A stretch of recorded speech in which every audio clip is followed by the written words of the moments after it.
त्यानंतर पानसऱ्यांचा नंबर लागतो. 11 वर्षांनी ते आलेले आहेत. जयंतराव प्रथम आलेले आहेत. या सगळ्यांचं मी स्वागत करतो. आजच्या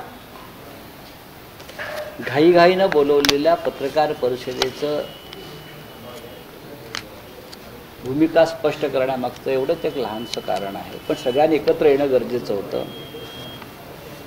गेल्या काही दिवसापासून निवडणूक आयोगाच्या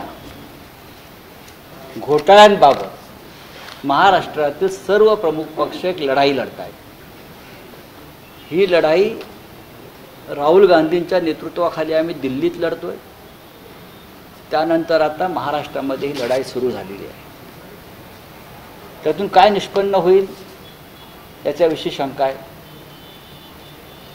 आजच महाराष्ट्र नवनिर्माण सेनेचा एक फार मोठा मेळावा गोरेगावला पार पडला आणि तेथे माननीय राज ठाकरे यांनी 2 मुद्दे मांडले.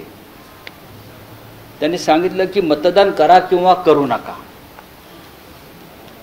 निवडणुकीचं मॅच फिक्सिंग झालेलं आहे आणि या मॅच फिक्सिंग विरुद्धच आपली ही लढाई आहे.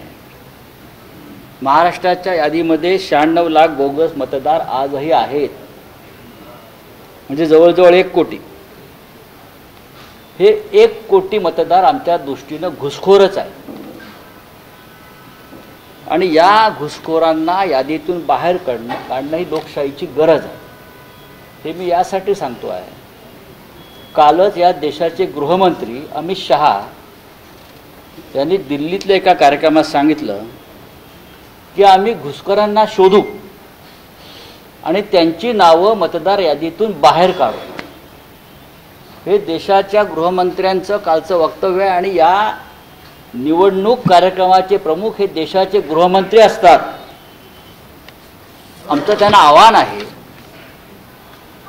की महाराष्ट्राच्या निवडणूक यादीमध्ये घुसलेले 1 कोटी मतदार जे आहेत त्यांना तुम्ही आधी बाहेर काढा आणि या मोहिमेला महाराष्ट्रापासून आता isakal.com आहे देशातील नंबर 1 ची मराठी न्यूज वेबसाईट.